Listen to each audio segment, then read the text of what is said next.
starting 11. No chance. Given his recent poor form, will it be the shake-up that Conte needs? Golden Boot winner last season, joint top goal scorer of Mo Salah last season. We're 6 Premier League games in, a couple of Champions League games, and they're asking him to be dropped. Were they asking for Harry Kane to be dropped when he didn't score in August all them times?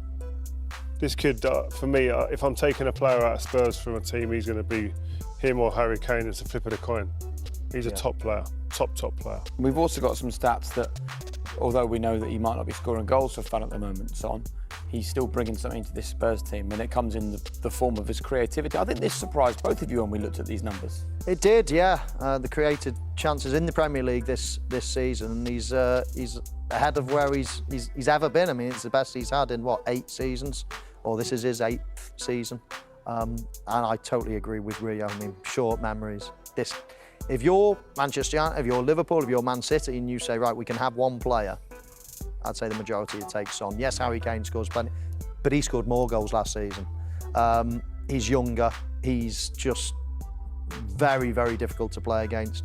I think, you know, you've got to be patient with great players as well. What would you do to his head? If, you know, he's carried the team for the last 2, 3, 4 years. Everyone's saying it's a 2-man team with him and Harry Kane, and all of a sudden he has a few average games, quiet games, and you drop him. It's like, right, okay. Do you know what? You know, I've been so loyal to you, and now a couple of bad games, and you put me on the bench. I'm your best player. I think it's up to Conte to find a way of playing that gets the best out of him, because he's that good.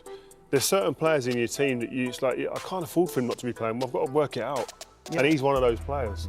But they know, don't they, Rio? They know how to get the best out of them. Like playing Kane and Son, they've shown that. But adding one player, in this case, Richarlison. Well, that's the problem then, isn't that whole balance. Absolutely. So it's not, shall we now drop Son? I mean, they've proven they can play together and scored loads of goals together. So it's how can we bring in another top player and make it all work? But it's not at the expense of what's guaranteed, which is Son for years and years and years.